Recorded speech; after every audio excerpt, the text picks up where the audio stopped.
Kyle! Lumabas ka! Buwisit ka talagang albularyo ka! Akala mo ba matatakasan mo pa kami pagkatapos mong paslangin ang anak ko? Lumabas ka!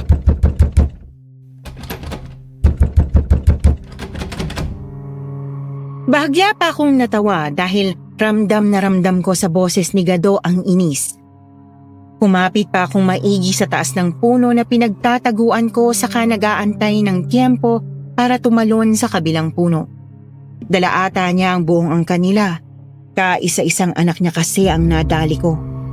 Lumingon-lingon pa siya sa taas ng puno.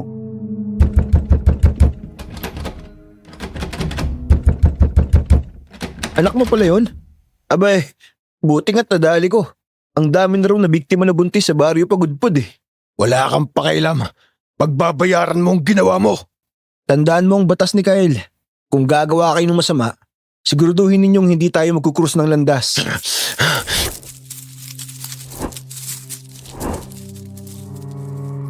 Mabilis na lumipad si Gado papunta sa akin. Mabigat ang tama ng hampas niya pero nakailag ako. Naputol ang isang sanga sa likod ko saka ako nakakuha ng tiyempo. Tinaga ko siya sa balikat gamit ang espesyal kong punyal. Napaatras siya sa sakit saka nalaglag sa puno.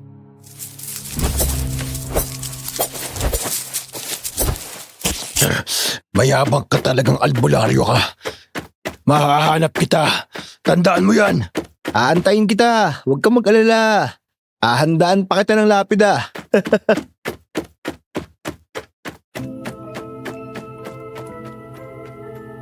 Tawagin niyo na lamang akong Kael. Kung sa iba, ang normal na araw nila ay magtrabaho, mag-aral o di kaya'y tumambay sa mga bahay nila, ganito naman ang normal na araw ko. Kung hindi ako maghahabol at manunugis ng mga masasamang elemento, ako naman ang hinahabol ng mga gustong gumanti dahil sa mga nadali ko. Sa ganito ako masaya, sa ganito ako lumaki. At ang pagiging bantog na albularyo sa amin na ang pagkakakilanlan ko. Gaya ngayon, heto ako tumatakbo para takasan ang mga aswang na naghahabol sa akin. Sakto pang umulan kaya mas nahirapan akong tumakbo. Hindi ko alam kung saang baryo na ako napunta pero madalas naman akong napapadpad lang sa kung saan-saan. Mabuti na lang at pagkatapos ng halos kalahating oras kong pagtakbo, may natanaw akong maliit na kubo. Agad akong kumatok at sumalubong naman sa akin ang nakasimangot na magandang babae. Morena, balingkinita ng katawan at singkit ang mga mata. Hindi agad ako nakapagsalita dahil sa kanya.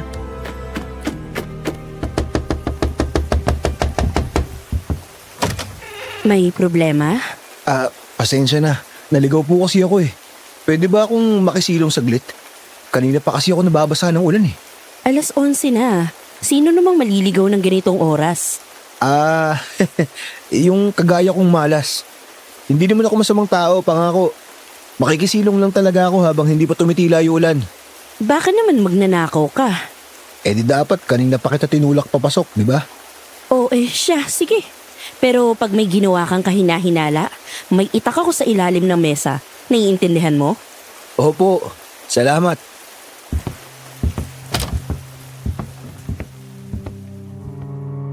Malaki ang ngisi ko nang pumasok ako sa loob. Hinigpitan ko ang hawak ko sa bag kong gawa lang din sa sako.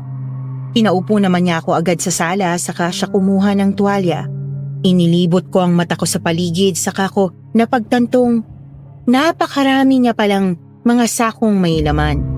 Wala siyang kasama sa bahay pero malinis at maaliwalas naman sa loob.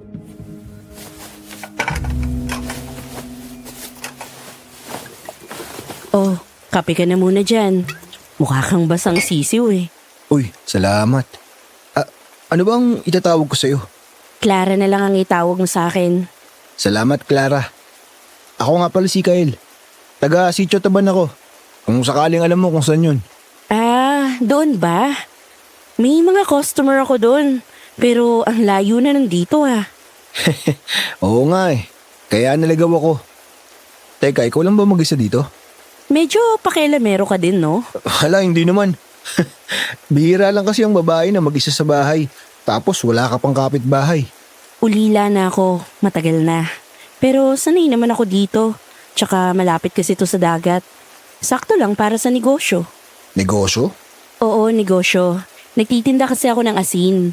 Tuwing linggo, binababa ako sa palengke. Minsan may umaakyat dito para bumili pero bibihira lang.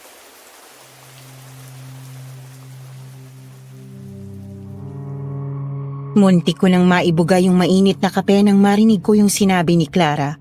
Aba, talagang ligtas pala ako dito dahil sa dami ng asin sa paligid. Sakto at naubusan ako ng ihahalo sa armas at gamit ko.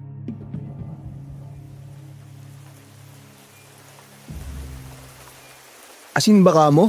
Ayos yan. Ha? Bakit parang ang saya mo? Sakto kasing naghahanap ako ng asin kaya ako naligaw. Bibili sana ako ng mga 2 sako. 2 sako? Teka, ititinda mo rin ba yan sa inyo? Hindi naman. May paggagamitan lang. Importante lang talaga. Pang personal na gamit. Ibang klase Hindi ka kaya magkaroon ng sakit sa bato niyan? Manggagamot ako, no? Yung lolo ko. Tsaka huwag kang mag-alala. Babayaran agad kita. Gusto mo may pasobra pa kasi naabala kita kahit gabi na eh. Ayan, dyan tayo magkakasundo. Sige, mukhang di na rin titigil ang ulan. Bukas ka na lang umuwi. Tsaka bukas na rin yung bayad kapag nakuha mo na yung asin.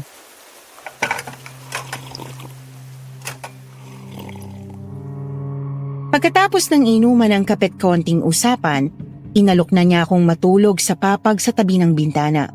Hindi na ako nag-inarte pa kasi sanay naman ako, lalo na't minsan nga sa gubat na ako natutulog. Di ako agad nakatulog kahit papagod na pagod ako. Napatingin na lang ako sa may kisame. Tahimik ang bahay ni Clara, siguro kasi mag-isa lang siya. Napaisip tuloy ako kung hindi ba siya nalulungkot dito sa kubo niya. Napalingon ako sa sulok ng bahay kung nasaan ang mga sako ng asin. Napaisip ako bigla. Mapipino ko yung asin tapos ihahalo ko sa tinunaw na metal. Makakagawa na naman ako ng mga bagong maliit na palaso. Saktong-sakto para sa mga kaibigan kong aswang na pinaghahanap pa rin ako hanggang ngayon.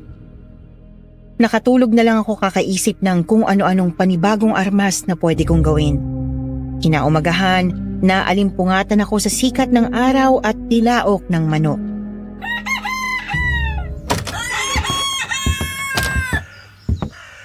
Gising na pala ang prinsipe. Akala ko ba madaling araw ka aalis? Magandang umaga din sa'yo, Clara. Mamaya na lang ako alis, hapon, para makigain pa ako sa'yo ng tanghalian. Abat, ang kapal din ng mukha mo, no? Buti nga pala hindi ka nahulog sa papag sa lakas mong humilik kagabi. Hindi ako nakatulog ng maayos. Seryoso ba? Hala, pasensya na ha. Ganun talaga ako kapag napagod. Ngayon lang din kasi ako nakatulog ng maayos. Salamat nga pala. Ayos lang. Basta, bayaran mo muna ako sa asin bago ka umalis. Pati yung bayad na rin sa kakainin mo mamayang tanghali. Sige. Ito ng bayad ko. Sobra-sobra naman to, Kael. Hindi, sakto yan. Bayad na rin yan sa naging abala ko. Oh, sige. Hindi naman ako tumatanggi sa grasya. Teka nga, ano ba talaga yung trabaho mo? Ha? Nabanggit ko na kagabi, di ba? Ang sabi ko, apo ako ng... Oo, apo ng manggagamot. Pero hindi normal yung mga dala mong gamit. May kumakalansing pa nga sa loob ng bag mo nung pumasok ka. Tapos bibili ka kaagad ng 2 sako ng asin? Seryoso ka, El. Hindi ako tanga. Yun na nga. Manggagamot talaga ako. Albularyo kumbaga. Pero hindi yung tipong nagpapahid lang ng kung ano-ano sa noo. Madalas akong makaengkwentro ng mga hindi tao. Kaya may mga armas akong dala. Albularyo? Ay, oo, alam ko yan. Pero hindi ako naniniwala sa mga engkanto, aswang o yung kung ano-anong mga multo. Gawa-gawa niyo lang ata yan para pagkakitain yung mga tao eh. Grabe ka naman. Ayos lang naman kung hindi ka naniniwala pero wag mo naman kami pagbintangan. Saka hindi naman ako naniningil sa serbisyo ko, no? Ay, pasensya na. O sige na. Teka at aayusin ko na muna yung mga asin para sa mga aswang mo. Salamat.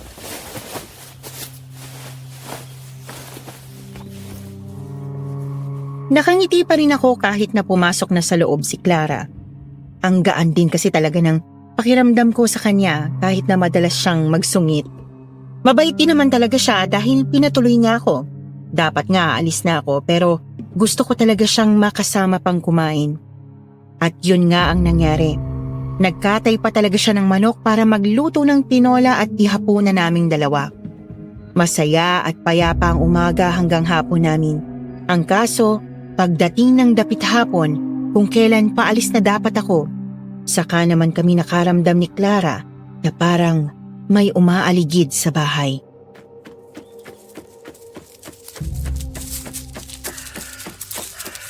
Ay, teka lang, parang may mga tao sa labas.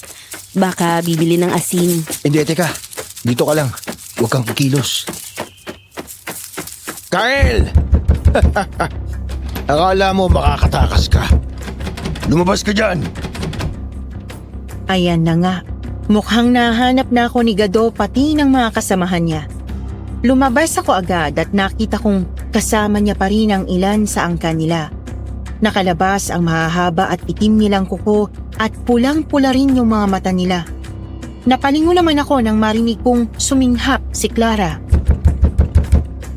Hala, sino ang mga yan?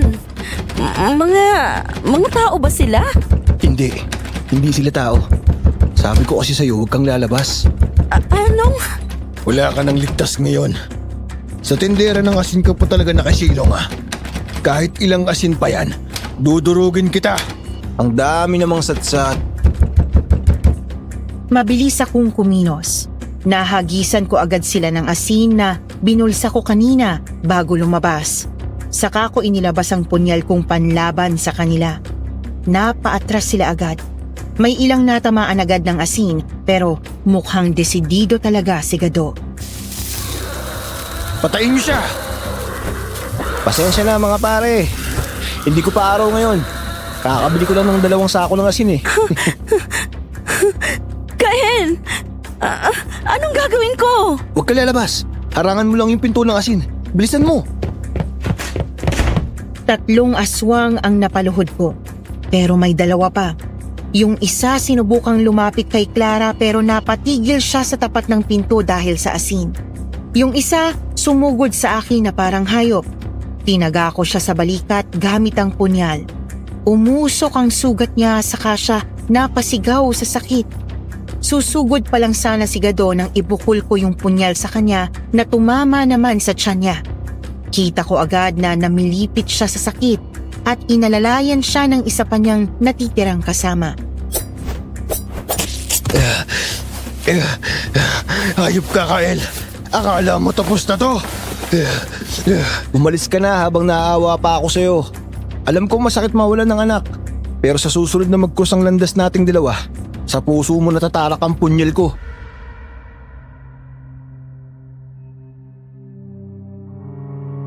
Nakita ko yung inis at galit sa mga mata ni Gado pero alam naman naming 2 na pabor sa akin ang laban at wala na rin siyang magagawa. Pasalamat nga siya at hindi ko pa siya tinuluyan. Matapos niya akong pukulan ng matalas na tingin, naglakad na siyang paalis at yung ilang sugatang mga kasama niya. Hindi ko alam kung suko na ba sila o mas paghahandaan lang nila yung susunod naming pagkikita. Pero ang mahalaga, pansamantala na silang mawawala sa landas ko. Napaupo ako sa bangko sa tabi ng pinto dahil sa pagod. Ingal at pinagpapawisan din ako pero napangisi pa rin ako kasi hindi ako kinaya ng mga ulupong. Sumilip naman si Clara saka siya lumabas at tumabi sa akin nang mapansing wala na yung mga aswang kanina.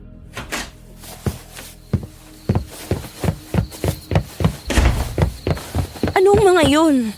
Kung hindi sila mga tao, di ano sila? Ikaw, ano ka ba talaga? Nagugulingan ako eh. Kalma. Tao lang ako. Sila ang hindi. Mga aswang sila. Paano ko kakalma kung dito pa talaga kayo sa bahay naglaban? Paano kung balikan ako ng mga yun? Naku, huwag ka masyado mag-alala. Siyempre mag-iiwan ako ng panangga. Tsaka, lagi ka namang may asin. Kaya paniguradong hindi sila makakalapit sa'yo. Ibig sabihin, Totoo ang mga aswang? Totoo sila?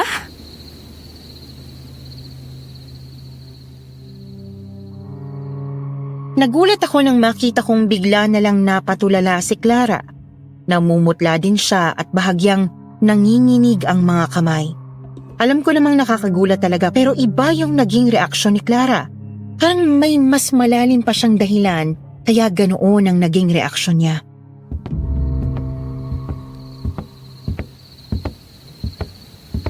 Clara, ayos ka lang ba? Namumutla ka na oh. Paano ako magiging maayos? Akala ko, gawa-gawa lang yan. Yung bang panakot lang.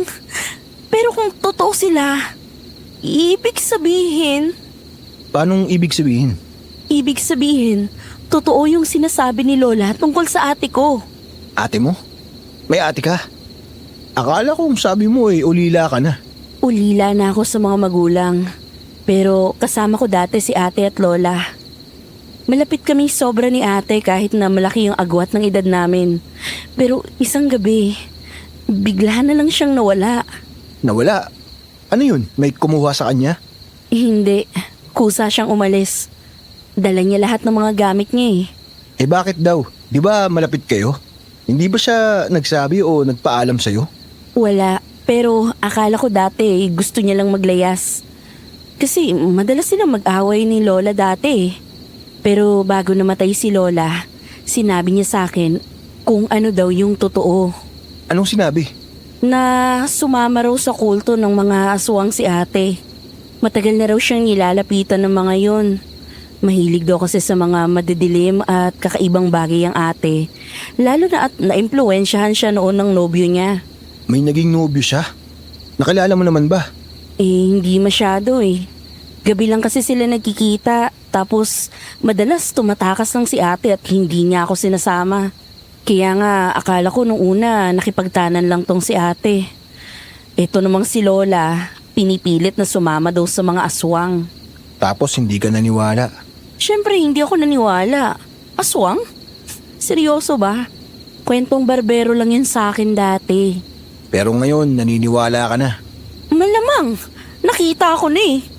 Parang gumuho yung lahat ng pinaniniwalaan ko. Kung totoo ang mga aswang, posible kayang totoo ang sinasabi ng lola ko na sumama si ate sa mga aswang. Oo, malaki ang posibilidad. Alam ko may nabanggit ng ganyang kaso ang lolo ko dati. Tungkol sa kulto ng mga aswang na nangunguha at nanghihikayat ng mga tao na maging miyembro nila. Ibig sabihin, posibleng aswang na ang ate ko ngayon? Pwede. Pero hindi naman agad-agad yun eh. Ano pa bang pakialam ko?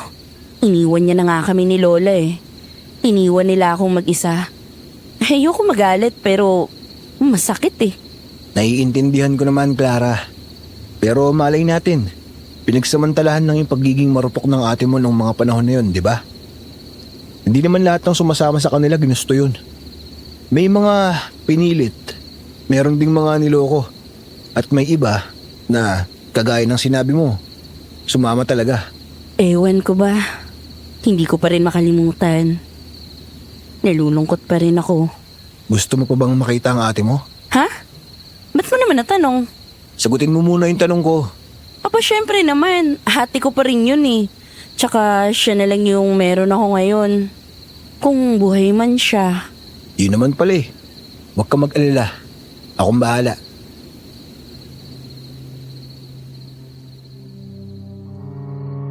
Nakita ko namang rumihistro ang pagtataka sa mukha ni Clara. Hindi agad siya nakapagsalita. Para bang inaabangan niya lang kung ano yung sasabihin ko o ano yung ibig kong sabihin. Totoo naman kasing kaya ko siyang tulungan. Pwede kong kausapin si Lolo para humingi ng impormasyon sa kakuhahanapin ng ate niya. Iniisip ko rin kasi na marami nang nabiktima yung kulto ng mga aswang kung totoo man sila. At marami ng gaya ni Clara ang nawalan ng pamilya. Ng ate, nanay, tatay, ng mga mahal sa buhay.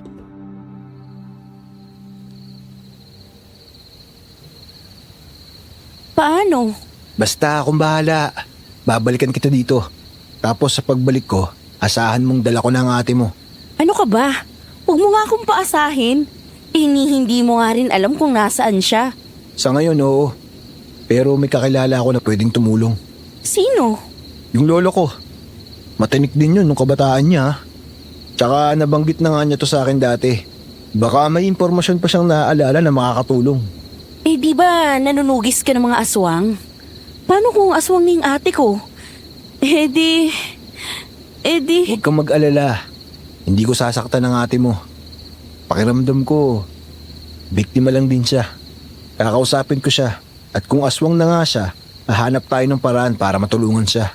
May paraan? Oo, magtiwala ka lang, Clara. Basta si Kay lang nagsabi, may mangyayari. Yung totoo kasi. Oo nga, akala nito laging binibiro eh. Seryoso ako. Clara, tutulungan kita. Wala akong maibabayad sa'yo.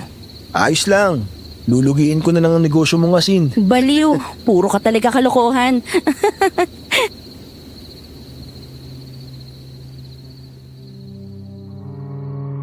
Napangiti naman ako nang nakita kong kahit papaano ay gumaan na yung pakiramdam ni Clara. Halata kasi sa kanya kanina na naiiyak na siya pero pinipigilan niya lang. Malakas nga siyang babae, matapang. Pero ngayong nakilala na niya ako, pwede na siyang maging mahina. Pwede na siyang humingi ng tulong.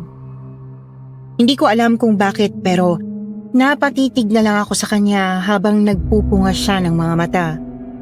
Bumuntong hininga din siya ng malakas saka napatulala. Tumahimik lang ako. Umupo lang ako doon kasama siya sa tapat ng kubo niya. Magkasama kaming nanahimik. Siguro kasi sa biro at sa pakikisama sa katahimikan niya, kaya kong iparamdam na hindi siya nag-iisa.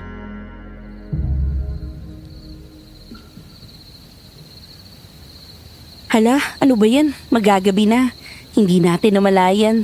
Oo nga eh. Paano ba yan? Dito na ako makikihapunan yan. Sinadya mo lang yata na hiyaan ako matulala para dito ka pa makikain eh. O siya, bukas ka na umalis. Baka mamaya kasi bumalik pa yung mga aswang tapos ako na lang mag-isa dito. Pag di mo ako pinakain, babalikan ka talaga ng mga yon. Ewan ko sa'yo. Pero salamat ha. Saka ka na magpasalamat kapag naiuwi ko na ang ate mo.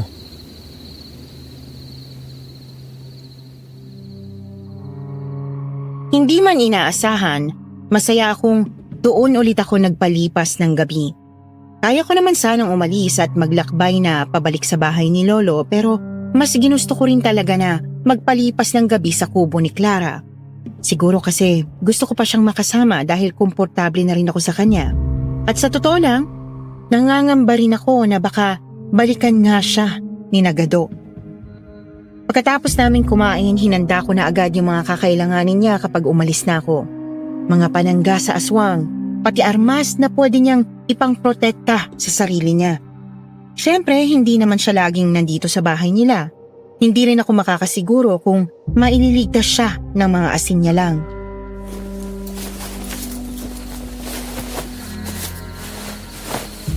Ano yung mga yan? Ito ba? Itong mga tong kakailanganin mo para ligtas ka laban sa mga aswang. Itong kwintas na to, huwag mong uhubarin to ah. Bukas, bibigay ko to sa'yo. Sige. Salamat ah. Pero parang ang dami naman yata niyan. May buntot pagi pa. Siyempre mawawala ako. Hindi ko naman alam kailan ako makakabalik eh. Kaya mas maigi na yung may mga pangdepensa ka. Kung sakali lang naman. Mawawala? Bakit ka naman mawawala? Sasama naman ako sa'yo. Ha? Anong sasama?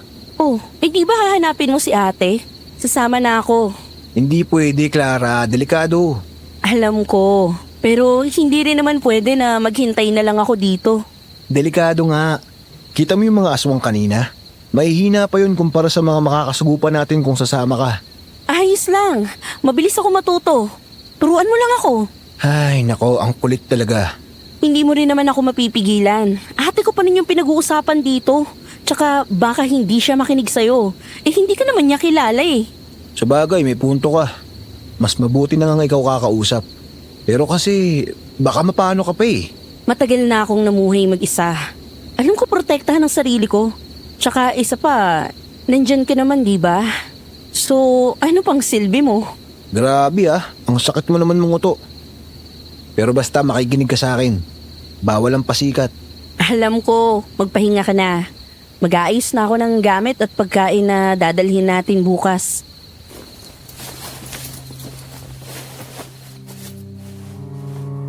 Napabuntong hininga na lamang ako.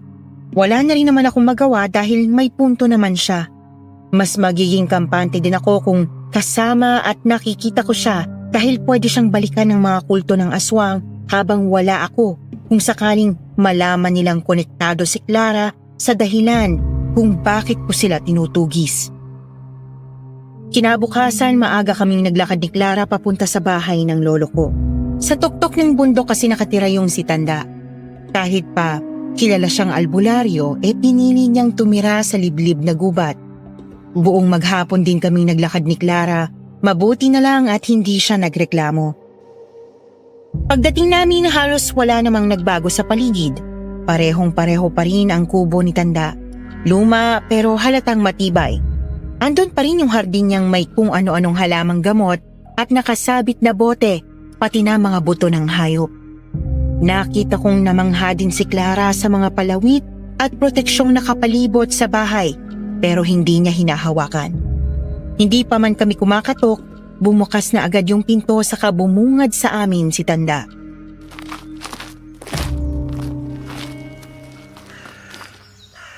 Oh, buhay ka pa pala. Sino yung kasama mo?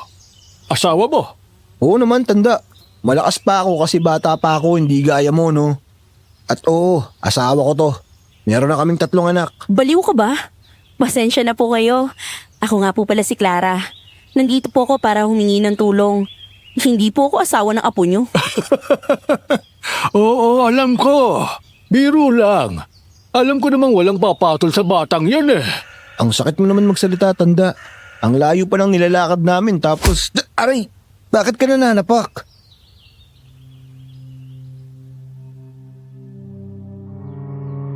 Napahawak akong bigla sa ulo ko nang kaltukan ako ng malakas ni Clara. Paglingon ko, nakita kong pinanlilisikan niya ako ng mata.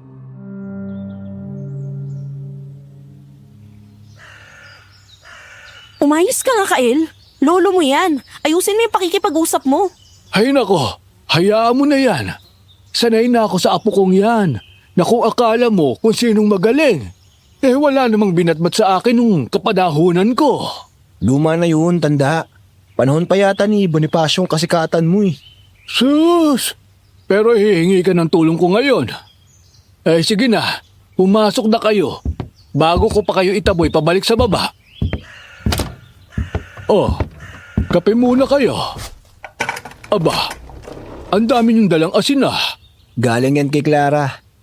Tindera kasi siya ng asin. Mabuti nga at matipuno ako. Naakyat ko yung 2 sako na yan dito. Hay nako Kael, kahit kailan ka talaga.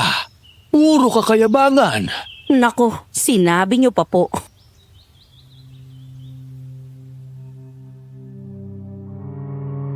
Natawan na lang ako ng bahagya dahil mukhang nakahanap ng kakampi si Tanda sa pangaasar sa akin. Masaya naman ako kahit papaano dahil marunong makisama itong si Clara. Karoon pa kami ng mga kaunting usapan habang nagkakape. Saka kami napunta sa totoong pakay namin kay Tanda.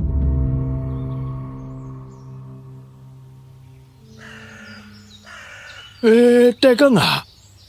Matanong ko lang ha. Anong tulong ba ang kailangan mo, Clara? Nawawala po kasi ang ate ko. Ang sabi naman po ni Kael, kayo daw po ang makakatulong sa amin. Nawawala? Bakit ba nawawala ang ate niya, Kael? Ang sabi ng lola niya sa kanya, sumama daw sa kulto ng mga aswang. Di ba noong bata ako may nabanggit ka sa akin tungkol dun?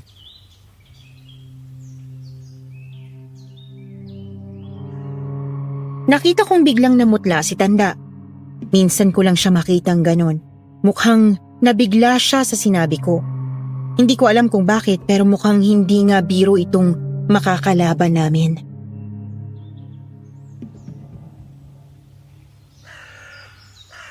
Kulto ng aswang baka mo. Opo, yun naman po ang sabi ng lola ko. Nung una po kasi, hindi ako naniniwala. Pero nakakita ko ng totoong aswang dahil kay Kael. Kaya napagtanto ko na totoo nga ang mga aswang. Ayos ka lang ba, Tanda? Bakit parang nagulat ka? Hindi ko lang inaasahan na aabot sa puntong pati ikaw makakabangga ang kulto ng mga aswang. Ha? Anong ibig mong sabihin? Matagal na panahon na ang nakararaan. Bata pa ako noon. Nagsisimula pa lang ang kulto ni Amang nang magkrusan landas naming dalawa. Amang? Oo, siya ang pinuno ng kulto ng mga aswang. Ibig sabihin, totoong may kulto ng mga aswang?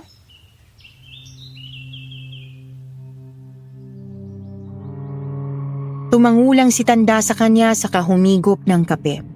Nakakapagtaka, parang may kung ano sa kulto ng mga aswang na alam ni Tanda. At saka, kung nakasagupa na niya dati, bakit nandito pa rin sila hanggang ngayon? Sa pagkakaalam ko, totoong magaling talaga si Tanda noong kapanahunan niya. At kung nakasagupa man niya yung Amang, dapat natalo na niya yun.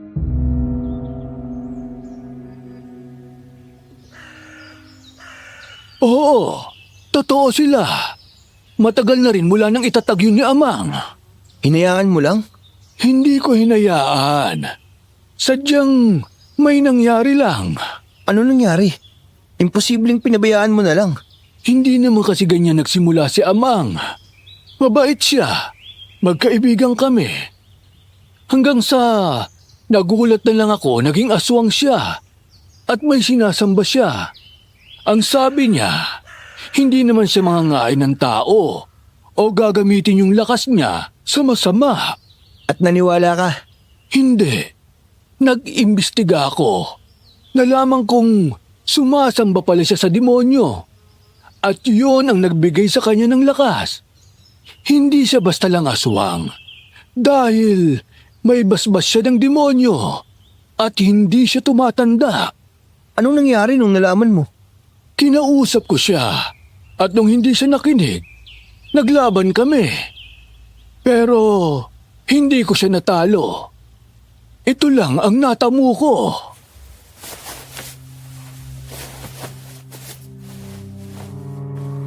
Sa kanya hinubad ang suot niyang damit at pinakita ang malaki niyang peklat sa dibdib. Naalala ko pa yung gabing umuwi siyang sugatan.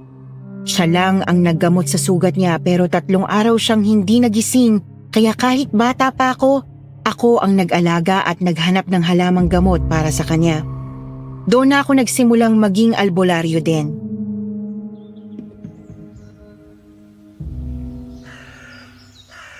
Sa kanya yan nanggaling? Oo. Mula noon, naging mailap na ang impormasyong nakukuha ko mula sa kanila. Hanggang sa pinabayaan ko na lang. Hindi ko lang alam na nandadamay na siya ngayon ng mga inosenteng tao. Dahil ang alam ko lang, aswang ang mga miyembro niya. Tingin ko, nanghihikayat at nanguuto na siya ng mga tao ngayon para sumali sa kulto nila. Baka ginagamit niya pang uto yung kapangyarihang binigay sa kanya ng demonyo. Oo, posible nga yan. Pwede niyang sabihin na kapag umanib sila sa kulto, magiging malakas sila, maliksi, at hindi tatanda. Ibig sabihin, aswang na ang ate ko? Depende pa yan, Iha. Hindi basta-basta nakapagbibigay ng kapangyarihan ng demonyo. Minsan, dekada bago makagawa uli ng bagong ritual. Pero, mas malalaman natin yan kung mahanap natin ang kuta nila. Yun nga ang dahilan at hihingi kami ng tulong sa'yo. Baka sakaling may alam ka kung saan yung kuta nila. Ako, wala akong alam. Pero si Elmer, meron. Matagal niyang tinitiktikan ang mga aswang na yun. Ipinaubaya ko na nga sa kanya. Kaso, matanda na rin yung ungas. Hayaan mo at kikitain ko bukas para humingi ng impormasyon. Salamat, Tanda. O Clara, iayos mo muna yung mga gamit mo. Doon ka na lang muna sa dati kong kwarto. Sige, Kael, Tatang. Salamat po ng marami sa inyo. Walang anuman, Iha. Magpahinga ka na muna at tatawagin kita kapag kakain na.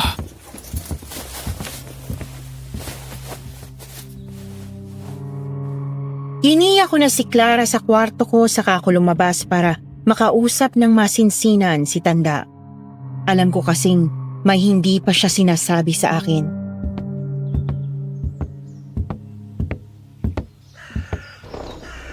Saan mo naman nakilala yung si Clara? Nakisilong ako sa kubo niya nung hinahabol ako ng angkan ni Gado. Tapos, ayun, sunod-sunod na. Kailan mo naman liligawan? Siguro sa ano. Teka, anong ligaw? Kung ano-ano na naman yung sinasabi mo, Tanda. Lolo mo ko. Hindi mo ako maloloko. Halata ko naman kung paano mo siya tignan. Ha? Ano ba? Wala lang yun. Huwag mo nga kulituhin. Sabihin mo muna sa akin ang totoo. Anong totoo? Kung bakit mo hinayaan yung amang. Kilala kita, hindi ikaw yung tipo ng nagpapaubaya ng misyon sa iba. Sinabi ko na, di ba? Pero ano yung totoo? Wala ka na dun, Gael. Ang isipin mo na lang, paano natin matatalo ang kulto nila? Sa tagal nila, malamang trumiple na rin ang bilang nila. Anong natin? Ako lang ang pupunta. Hindi mo na kaya, Tanda. Aba, sino may sabi sa'yo? Kaya ko pa. Huwag ka na makulit, Tanda. Ikaw ang huwag makulit. Hindi mo alam kung anong kinakalaban mo, Kael. Ay, seryoso ako. Bukas, habang wala ako, maghanda ka na kaagad ng maraming armas. Mag-usap na lang tayo ng plano pagbalik ko. Oo, sige. Mag-ingat ka bukas, ha. Baka madulas ka sa daan. Nirarayuma ka pa naman. Ikaw ang madudulas kapag tinulak kita dyan. Aba, pumasok ka na at ipagluto mo na si Clara.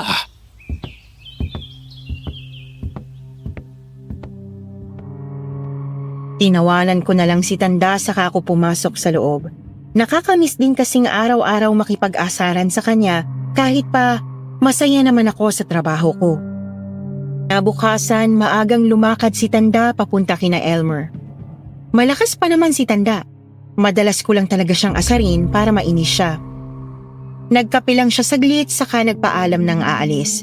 Alam kong kung sino mang lamang lupa ang makasalubong niya sa daan, sila na mismo ang iiwas dahil sa takot nila kay Tanda. Samantalang naiwan naman kami ni Clara sa bahay. Hindi na ako nagsayang ng oras at nagsimula ng mag-ayos ng mga bago kong armas. Ayaw ko kasi ng mga gamit ni Tanda. Gusto ko, ako ang gagawa ng sarili kong mga gamit. Nakiusyoso naman si Clara kaya tinuruan ko na lang din siya.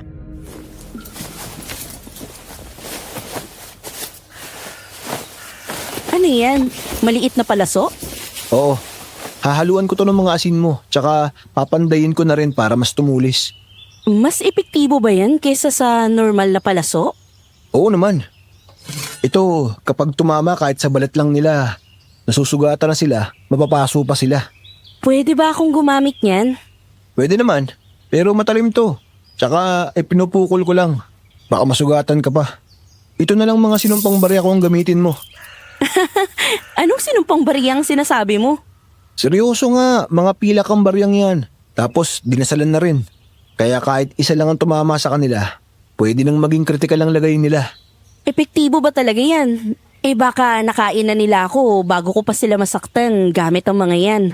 Hindi yan. Hindi ko na nga mabilang kung ilang aswang na nga ang napaiyak ng mga yan eh. Ito, ano naman to? Benditang tubig na may dinikdik na bawang. Parang asido na rin sa kanila yan. Pero syempre sa atin wala namang epekto kaya pwede ka rin magdala niyan. Parang ang dami mo namang baon.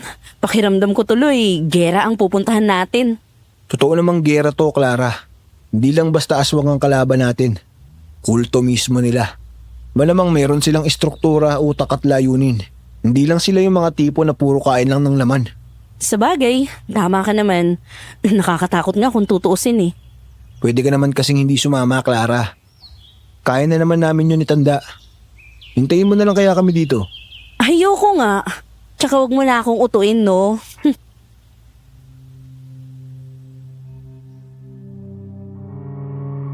Napaismid na lang ako.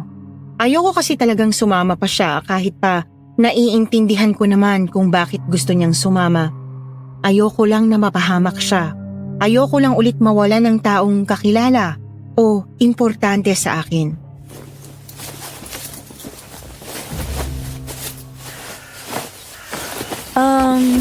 Pwede ba na magtanong ng personal? Ano yun? Nasaan na yung mga magulang mo? Si Tanda na lang ang meron ako. Matagal na panahon na mula nang mabiktima ng mga hindi tao yung mga magulang ko. Ah, ganun ba? Pasensya na kung natanong ko pa. Wala yun, ayos lang. Kaya nga, naiintindihan kita tungkol sa ate mo. Kasi kahit ako, pag may nangyari kay Tanda, kahit ilang bulto pa ng hindi tao, kaya kong harapin. Mahal mo rin naman pala talaga si Tatang kahit na ganyan ka sa kanya eh.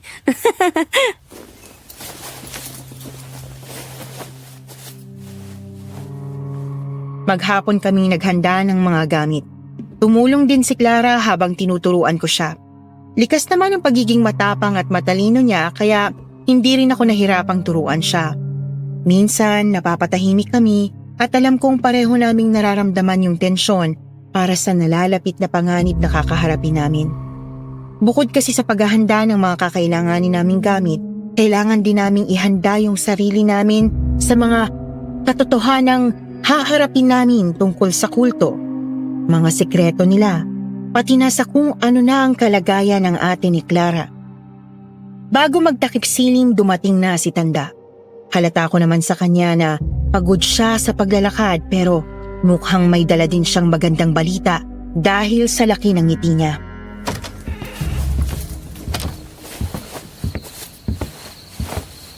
Uy, Tatang, kamusta po?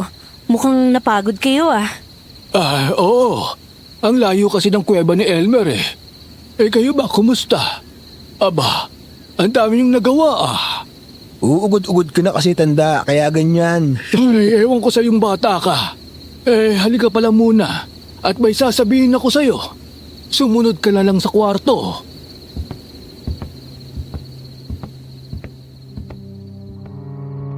Tinanguan lang ako ni Clara saka ako diretsyong naglakad papunta sa kwarto ni Tanda. Pagpasok ko, nakita ko agad na may nilalabas siyang mga gamit mula sa dala niyang bag.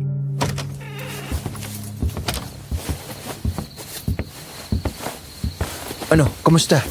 May impormasyon ba siya? Hindi lang impormasyon. May mapa din siya papunta sa kuta ng mga aswang. Matagal nga daw bago niya nakumpleto at nasigurado. Aba, siningil pa ako ng loko para daw sa hirap niya.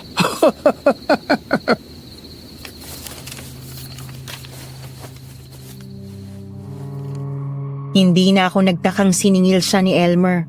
Matagal na rin silang magkaibigan at mabuti nga ipinagkatiwala pa sa kanya ni Elmer yung mapa na matagal niyang pinaghirapan. Naglabas bigla si Tanda ng lumang papel na may guhit ng mga bundok, ilog at iilang marka sa isang bahagi ng gubat.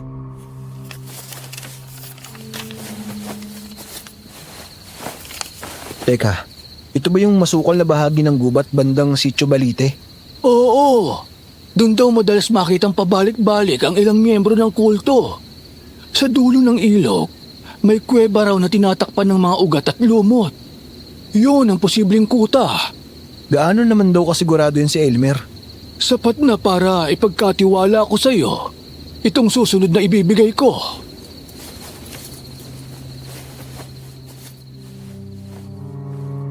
Naglabas si Tanda ng maliit na kahon. Nang buksan niya ito, may isang kulay gintong medalyon sa loob. Hindi ganon kalakihan pero mukhang mabigat. Bilog yung medalyon at may mga kung anong simbolo. Makapal din, parang may kung anong laman yung loob.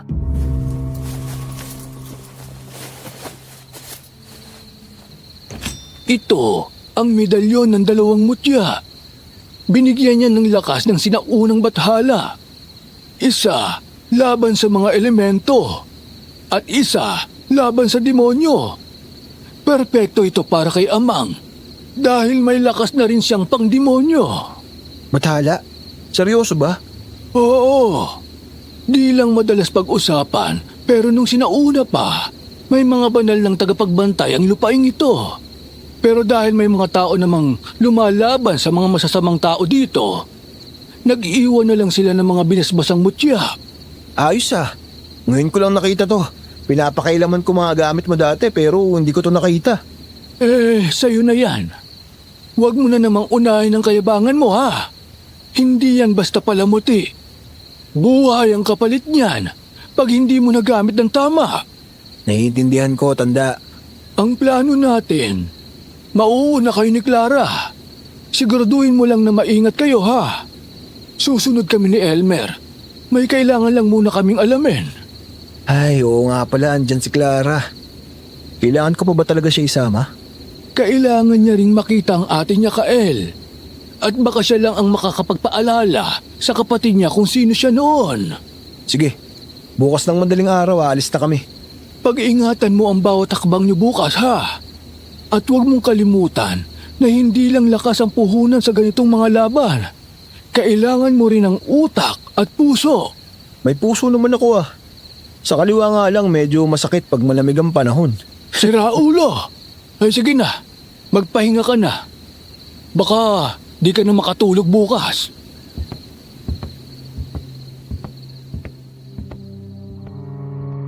Maaga kaming nagpahinga nung gabing yon. Buti na lang at may tsaa si Tanda na pampakalma at pampaantok, kaya nakatulog agad kami ni Clara kahit na alam kong kinakabahan siya. Bago pa man sumikat ang araw, nakahanda na kami ni Clara. Nakasuksok na sa katawan ko ang mga armas. Itinago ko naman sa loob ng pantalon ko yung medalyon. Mahirap na. Baka kasi mamukhaan nung amang at kunin pa sa akin. Tahimik lang si Clara habang binabaybay namin ang paakyat na daan patungo sa Sitio Balite. Halatang kinakabahan din siya. Alisto at alerto naman ako sa paligid kung sakaling may bigla na lang sumulpot na kung ano.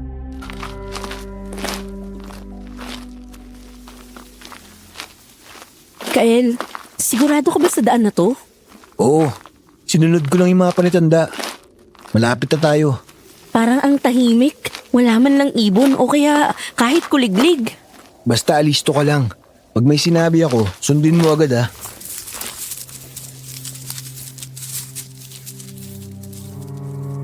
Bigla na lang may kumaluskos sa kanan.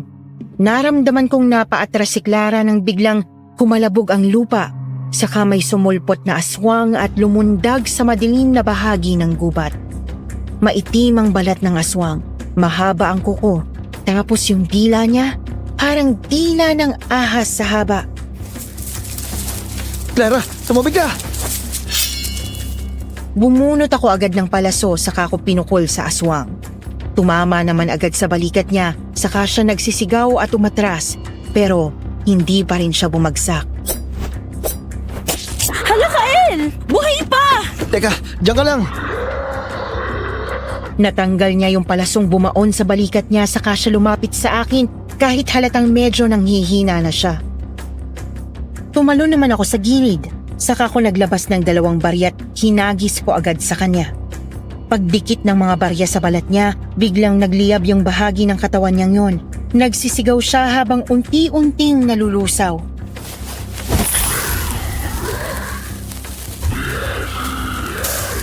Sabi sa'yo, walang panama yung mga yan sa barya ko eh.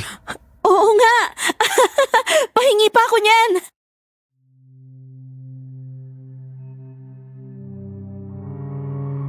Habang naglalakad kami, may mangilan-ngilan pa kaming nakasalubong na aswang. Senyales na papalapit na kami sa kuta dahil posibleng sila ang bantay ng bawat parte ng gubat hanggang sa makaabot na kami doon. Mabuti na lang at mabilis matuto at kumilos si Clara kaya natutulungan niya akong labanan ng ilan sa mga aswang. Nagpatuloy kami sa paglalakad pero mas mabilis na ang mga hakbang namin. Habang palapit ng palapit sa kuweba, ramdam kong may nagbago sa paligid. Di na to basta kagubatan. Parang pinipigilan kami ng paligid na umusad. Pagdating namin sa bungad ng kuweba, tumigil si Clara. Kael, teka, parang may naririnig ako. Napatigil ako. Saka ko lang napansin yung narinig ni Clara. Tila bulungan sa hangin. Parang 100 tinig na sabay-sabay nagdarasal ng kakaibang wika. Bumilis ang tibok ng puso ko. Pinapwesto ko si Clara sa likod ko. Hawak ang isa sa mga bote ng langis saka dahan-dahang naglakad. Kailangan naming maging mas maingat dahil hindi malayong may nakapag-ulat na sa kanila na paparating kami at baka napaghandaan na nila. Pagpasok namin may sumabog na kung ano sa gilid. Bitag. Nagkalat ang abo sa ere. Nabulag kami ng usok. Doon na lumusob ang mga anino. 5, 6, 7, hindi ko na mabilang. Tumalon ako at sumuntok ng isa gamit ang isa ko pang braso. Bumulagta agad yung isa pero may sumunggab agad sa akin sa likod ko. Sumipa ako. Saka ko inikot yung bote ng benditadong tubig para sumaboy sa mga nakapaligid sa amin. Kael! Sa likod mo! Huli na bago ako nakakilos. Naramdaman ko na lang na may bumato sa akin ng itim na kadena. Sinubukan pang lumaban ni Clara pero pinagtulungan na rin siya ng 3 aswang. Naramdaman kong bigat ng pagkakatali sa katawan ko. Wala na kaming laban. Mukhang natiktikan nga nilang paparating kami. Sa dilim may mga sulo na sumindi. Lumitaw ang isang lalaki. Matangkad, payat at maputla. Purong itim lang ang mga mata niya. Nakita kong natakot si Clara kaya pilit kong inabot ang kamay niya para pakalmahin siya. Nandito na pala ang bantog ng albularyo at ang tindera ng asin na natitipuhan niya. Maligayang pagdating sa munti naming tahanan. Paano mo kami nakilala? Nasaan ang ate ko? Ilabas mo siya! Alam mo, Clara, mas kilala ko kayo kaysa kilala niyo ako. Sa katunayan yan, pinaghandaan ko pa ang pagdating nyo. Sakto ang pagbisita nyo para sa kabilugan ng buwan bukas. Baka sakaling gusto nyo pang sumali sa amin. Asa ka pa. Tignan mo nga yung mata mo. Mukha kang aso. Sa'yo na yung kademonyohan mo. Para kang lolo mo nung kabataan niya. Bukas ng gabi, sa kabilugan ng buwan, magiging saksi kayo sa unang ritual ng pagsasalin lahi ng bagong henerasyon ng aswang at sa kauna-unahang basbas ng Diablo. Asa ka namang papayagan kung matuloy yan. Hindi ko kailangan ang pahintulot nyo. Gusto ko lang may manood.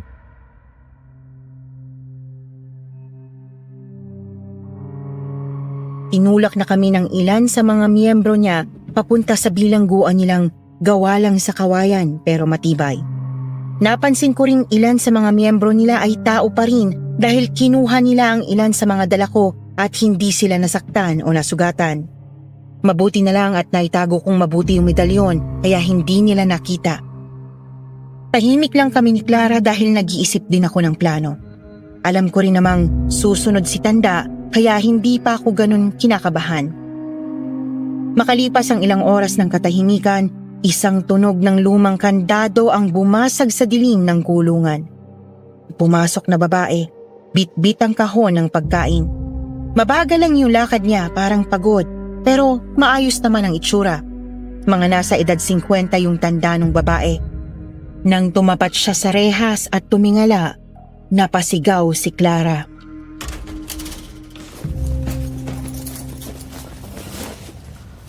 Ate?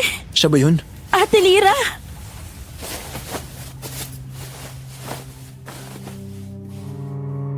Hindi agad nagsalita yung babae. Nakatingin lang siya kay Clara at walang emosyon. Nagulat akong yun pala ang ate niya. Ang akala ko kasi medyo bata-bata pa ito.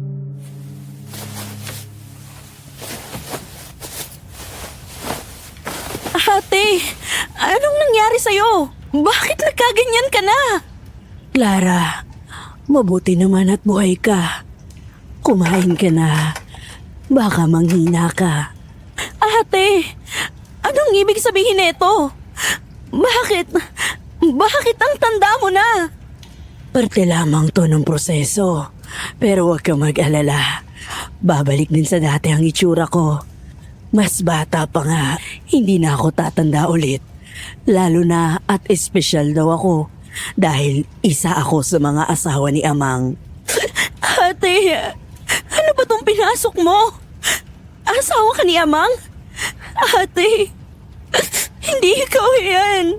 Hindi ikaw yung kausap ko ngayon. Huwag ka nang umiyak, Clara. Hindi mo pa naiintindihan ngayon. Pero kapag nakita mo na ang ritual, maiintindihan mo kung gaano kaganda ang kapalit. Ganda? Ate, nakakulong tayo. Pinapatay nila yung mga tao. Mga halimaw sila. Hindi mo sila pamilya. Hindi mo to bahay. Hindi mo pa kasi nararamdaman ang kapangyarihang ibibigay nila. Pagkatapos ng ritual bukas, wala nang sakit, wala nang pagtanda, at wala nang kahinaan. At magiging masaya na kami ni Amang at ng buong samahan. Hindi. Hindi yun ang Ate Lira na kilala ko. Ate, umalis na tayo dito, please. Tumakas tayo. Makakatakas pa tayo. Kasama natin si Kael. Umalis na tayo habang kaya pa. Habang may paraan pa. Hindi ako aalis, Clara. Hindi ko rin kayo ilalabas dito. Mas mabuting dito na kayo. Matutuwa si Amang na makita kayong sumasaksi sa bagong henerasyon ng mga aswang. Ate, parang hawa mo na. Ako na lang. Ako na lang ang sundin mo ngayon. Ako naman yung laging sumusunod sa'yo noon, di ba? Hindi to tama, ate. Hindi tayo ganito pinalaki. Patawarin mo ako, Clara. Hindi na ako yung katulad ng dati.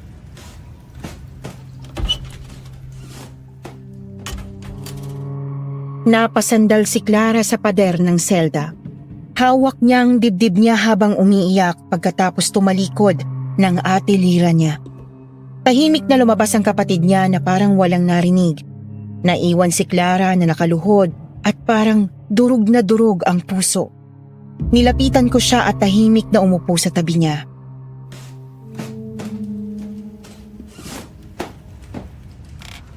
Clara, Wala na siya, Kael. Hindi na siya yung ate ko. andito pa siya. Pero tinakpan na ng dilim ang mata niya. Tsaka hindi pa siya aswang, di ba? Ibig sabihin, hindi pa tapos ang laban. May magagawa pa tayo. Parang masakit pa yata nga siya pa yung nagpakain sa atin. Kaysa sa kung sinong halimaw. Lalaban tayo, Clara. Hindi pa itong katapusan. Makakabalik ka pa sa kanya.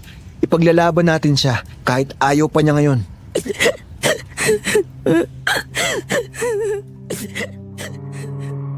Halos magdamag umiyak si Clara, kaya ginawa ko ang lahat para mapalakas ang loob niya. Masakit din sa akin na makitang nagkakaganon siya, kaya sisiguraduhin kong hindi matutuloy ang ritual. Sisiguraduhin kong maiuuwi niya ang ate niya. Kinabukasan, dinala na kami sa gitna ng isang sementadong altar. May mga apoy na nakasindi at mabaho ang paligid. May usok ng nasusunog na hayop, halo-halong dugo at alkitran. Kita ko rin ang ilang kasapi ng kulto na pawang nakaitim. Itinali kaming dalawa ni Clara sa isang malaking poste sa gitna ng altar. Maya-maya, dumating na si Amang. Tahimik siyang naglakad papunta sa harapan namin. May hawak na baston na may ukit ng kung anong simbolo. Tumigil siya sa harap namin, saka ngumiti ng malaki. Nanlilisik ang mga mata ni Clara habang nakatingin sa kanya. Hindi ko naman masisisi si Clara. Kahit ako, gusto kong duraan ang mukha ni Amang.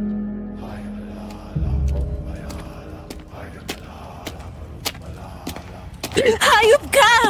Ibalik mo sa katinoan ng ate ko! Alam niyo bang matagal ko na kayong hinihintay? Baliw ka ba?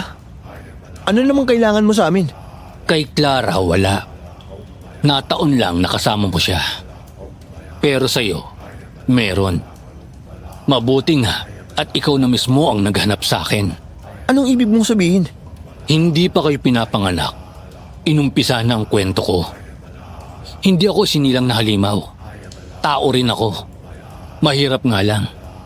Pero may nanay ako na mahal ako. Alam mo, wala kaming pakialam sa kwento mo eh. Pero ang nanay ko, may sakit. Hindi siya normal. Minsan tumatawa siya sa gabi kahit mag-isa. Minsan, umiiyak siya habang nagluluto. Humaba ang buhok at kuko niya dahil hindi niya maalagaan ang sarili niya.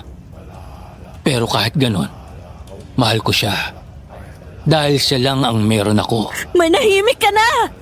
Pero hindi yun ang nakita ng mga taga-baryo. Ang nakita nila, Isang babaeng may sumpa. Isang aswang raw ang nanay ko. Nung una, pinandidirihan lang siya. Hanggang sa isang araw, sinunog nila ang kubo namin kasama ang nanay ko. Buhay pa siya noon habang nasusunog. Anong? At wala akong nagawa. Bata pa kasi ako.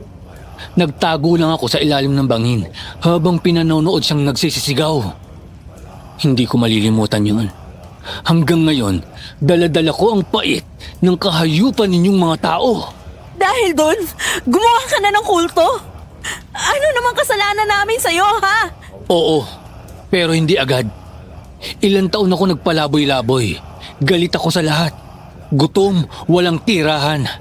Hanggang sa may dumating. Yung tropa mong demonyo? Oo, siya ang Diyos ko. Sabi niya, gagawin niya ako makapangyarihan.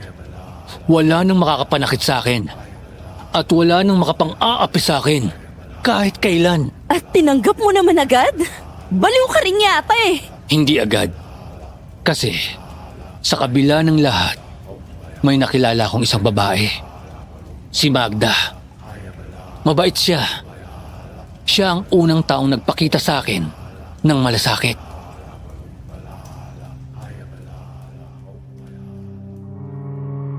Napatigil ako.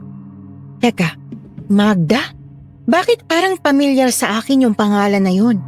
Hindi ko lang maalala pero parang kilala ko ang babaeng tinutukoy niya.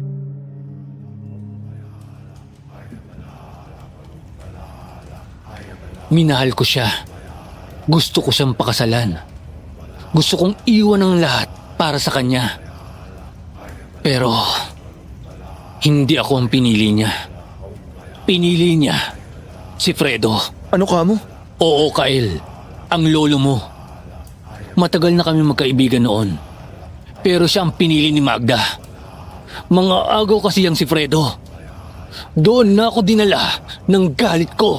Anong ginawa mo? Tinanggap ko ang alok ng demonyo. At sa unang gabi ng pagiging isa sa kanila, pinatay ko si Magda. Ano? Hindi alam ng lolo mo ang lahat ng yun. Sinabi ko lang na tinangay ng halimaw sa gubat si Magda. Pero ako ang halimaw. Ako ang sumira kay Magda. Kaya hindi na ako hinabol ng lolo mo. Dahil alam niyang may kasalanan siya sa akin. At dahil sinisisi niya pa rin ang sarili niya sa pagkawala ni Magda. Sinungaling ka. Baka ang lolo mong sinungaling. Kaya ngayon, isasaling ko ang kapangyarihan sa susunod na henerasyon. At kayo ang manonood ko. At anong akala mo? Kahayaan ko na matapos to ng ganun-ganun na lang? Hayaan mo man o hindi, malapit na ang tagumpay ko. At wala na kayong magagawa.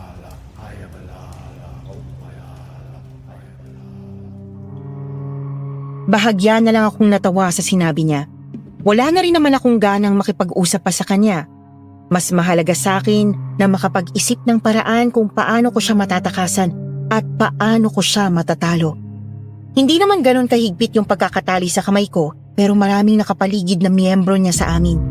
At ang mas kinakatakot ko, yung saktan nila si Clara kapag may ginawa akong hindi nila magustuhan. Parami na rin ng parami yung mga miyembro nilang dumarating. May hawak silang mga kandila at palaspas na gawa sa tuyong ugat. At sa gitna ng altar, may rebultong gawa lang sa lupa at tuyong dugo. Tingin ko, yun ang sinasamba nila. Wala namang nagpapakita o nagpaparamdam na demonyo, pero ramdam ko yung bigat ng paligid.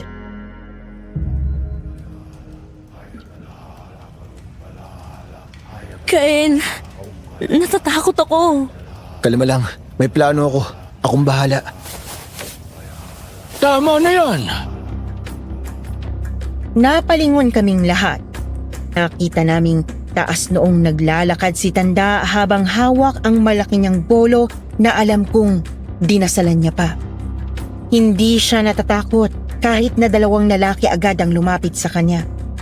Walang kahit anong kabang makikita sa mukha niya kahit hinawakan na ang braso niya. Nandito na pala ang matalik kong kaibigan. Huwag niyo siyang sasaktan.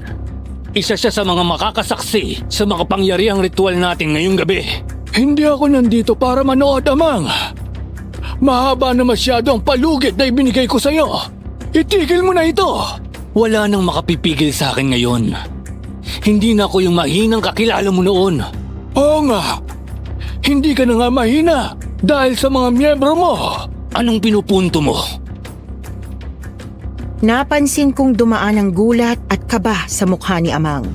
Aba, mukhang may itinatago ang kumag at si Tanda ang nakakaalam ng tinatago niya. Nilingon ni Tanda ang mga miyembro ni Amang saka malakas na nagsalita para marinig siya ng lahat. Alam niyo ba kung anong klaseng ritual itong sinasalihan niyo? Akala niyo ba magiging makapangyarihan kayo? Hindi! Dahil instrumento lang kayo ni Amang! Nagkatinginan ang mga kasapi ng kulto. Tahimik pa rin, pero may ilang halatang naguguluhan. Parang may duda na sa mga mata nila. Tumigil ka na, Fredo! Hindi nila kailangan ng mga kasinungalingan mo! Baka kasinungalingan mo! Kailangan nila ng katotohanan! Anong ibig mong sabihin, Tatang? Lahat kayo! Kayo ang iniaaling ni Amang sa demonyo! Kaya yung iba, biglang tumanda. Kinuha na ang kabataan nila. Yung iba naman, kaluluwa ang isusuko. Lahat ito para lang manatiling malakas si Amang. Hindi ako nakapagsalita sa gulat. Kita ko namang lalong nagalit si Clara dahil sa ginawa sa ate niya. Hindi ko lubos maisip na may ganitong plano pala itong si Amang. Grabe rin ang galing niya sa panguuto ng mga tao. Hindi kayo magiging tulad niya. Hindi kayo bibigyan ng kapangyarihan. Ang totoo, kayo ang ginagamit niya. Kayo ang kapalit sa kasunduan nila ng Diablo. Nagsimula ng magkatingina ng ilan. Yung iba, lumingon sa katabi nila. Yung mga kamay nila, iunting nanginginig. Wala silang sinasabi pero ramdam ko, nagising na rin sila sa katotohanan. Hindi yan totoo. Walang aatras. Itutuloy natin ang ritual. Ilang taon na natin itong pinaghandaan. Umalingaw-ngaw ang sigaw ni Amang. Nanginginig siya sa galit, pero halatang pinipilit na lang niyang itago ang katotohanan. Bakas na rin ang pagduruda sa ilan sa mga miyembro niya. Huwag kayong makinig sa matandang yan. Ako ang daan sa kapangyarihan. Sa buhay na walang hanggan. Kung totoo ngang may kapangyarihan kang ipasay ang lakas mo, nasaan na yung iba mong tagasunod na tulad mo? Bakit ikaw lang nananatiling bata? Bakit sila tumanda, nanghina, at may ibang nawala? Biglang nag-umpisa ang kaguluhan. May umiiyak, may tumatakbong palayo, may sumusubok na tumakas pero pinipigilan ng iba. Nagkakagulo na. Panay pa rin ang sigaw ni Amang para magpaliwanag pero hindi na siya naririnig dahil sa ingay ng paligid. May ilan na rin pumupukol at sinisira ang rebulto ng kanilang Diablo. Doon ako nakakuha ng tiyempo. Sinamantala ko ang kaguluhan at dahan-dahan kong inilabas mula sa pantalon ko ang medalyon na ibinigay ni Tatang. Naramdaman kong bumigat ang medalyon sa palad ko. Parang may sarili itong buhay. Sabay kong kinuha ang punyal na itinago ko rin sa paanan ko kahapon. Maliit lang pero matalim. Sa gilid ng punyal may maliit na ukit ng banal na dasal. Kael! Magtago ka muna, Clara. Ipinaiikot ko ang medalyon sa hawakan ng punyal. Parang biglang uminit sa kamay ko. Hindi na ako nagpaligoy-ligoy pa. Mabilis akong lumundag papunta kay Amang at mukhang hindi niya ako inasahan. Teka! Hindi ko na siya pinatapos sa pagsasalita. Isang malalim na saksak sa gitna ng dibdib niya ang iniwan ko. Rinig ko pang bumaon ang punyal at hiniwa ang laman niya. Pero wala na akong naramdamang puso. Para to sa lahat ng ginamit mo. Napatingala si Amang. Hindi makapaniwalang naisahan ko siya. Bumulwak ang itim na likido sa bunganga niya. Sa sobrang itim ng budhi niya, pati dugo niya itim na rin. Bagsak si Amang sa lupa. Dahan-dahang nawala yung itim sa mata niya. Pero kahit naghihingalo na, nakuha pa rin niyang magsalita. Hindi pa ito tapos. Babalik ako. Maghihiganti ako. Lahat kayo, isinusumpa ko! Ikamusta mo na lang ako kay kamatayan. Total, lagi niya akong hindi naaabutan eh.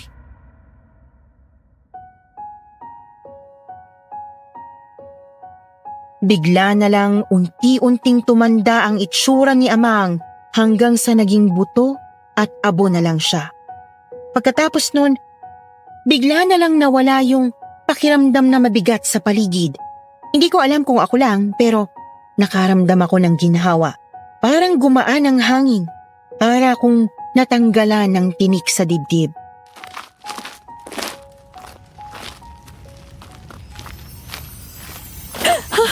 Kyle! Yung mga tao! Tingnan mo!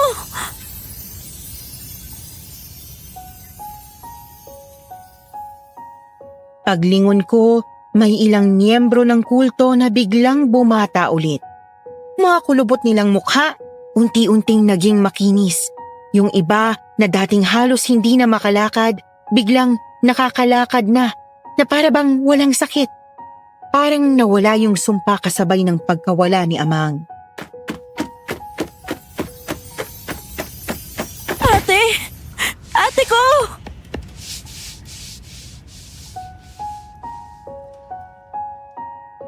Tumakbo agad si Clara papunta sa isang babae sa gilid. Ang ate niya. Halos hindi kami makapaniwala. Mukha pa rin siyang pagod pero mas buhay na at may kulay na ang mukha niya. Niyakap siya agad ni Clara ng mahigpit.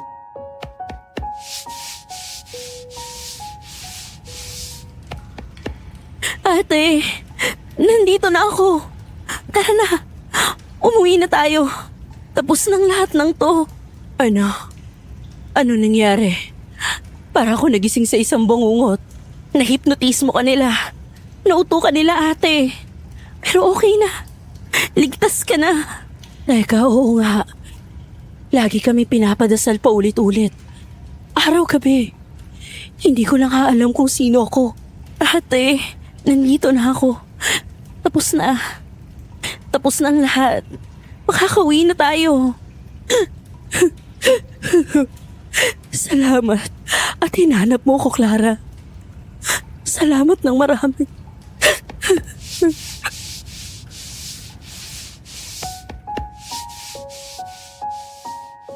Naiyak na naman si Clara pero sa wakas may kapayapaan na sa mga mata niya. Isa-isa na ring nagsilabasa ng ibang kasapi ng dating kulto. Yung iba tulala, yung iba umiiyak. Pero lahat sila gusto nang umalis. Gusto nang makauwi. Gusto nang kalimutan ang lahat.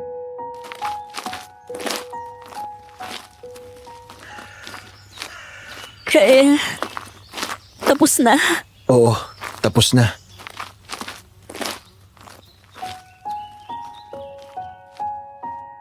Ninitian ko lang siya kahit pa sa loob-loob ko, hindi ko pa rin kayang maging kampante. Para sa kanila siguro tapos na, pero para sa akin, hindi pa. Dahil hindi ko alam kung si Amang lang bang nag-iisang nakipagkasundo sa demonyo o kung may susunod pa. Pero syempre, ayokong ipaisip pa yun kay Clara. Ang mahalaga, kasama na ulit niya ang ate niya. Ang mahalaga, masaya na ulit siya.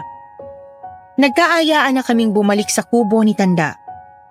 Pagdating namin, agad na nag-asikaso si Tanda kaya tinulungan ko na rin siya. Akala mo hindi kami galing sa mabigat na engkwentro. Sa dami ng niluto namin, nagmukha tuloy may handaan sa maliit na kubo ni Tanda.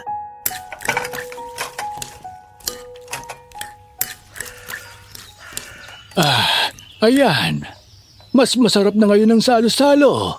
Kasi puro nakangiti na kayo. At nandito na si Lira. Grabe, Tatang. Salamat po talaga ng marami. Utang namin sa inyo to lahat. Ala, bakit si Tanda lang? Paano naman ako? Pasikat talaga. Mamaya ka na nga.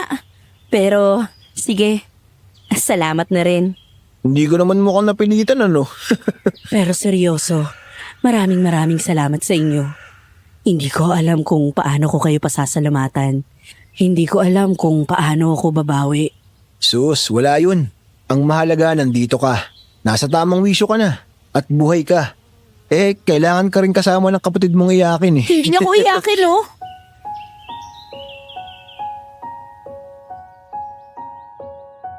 Nagtawanan na lang kami kasi alam naman namin ilang beses siyang umiyak doon sa kuweba. Nagpatuloy lang ang asaran at kwentuhan habang kumakain. Simple lang naman yung kinain namin pero pakiramdam ko, yun ang pinakamasarap na hapunan sa buong buhay ko. Sa unang pagkakataon, wala akong naramdamang panganib.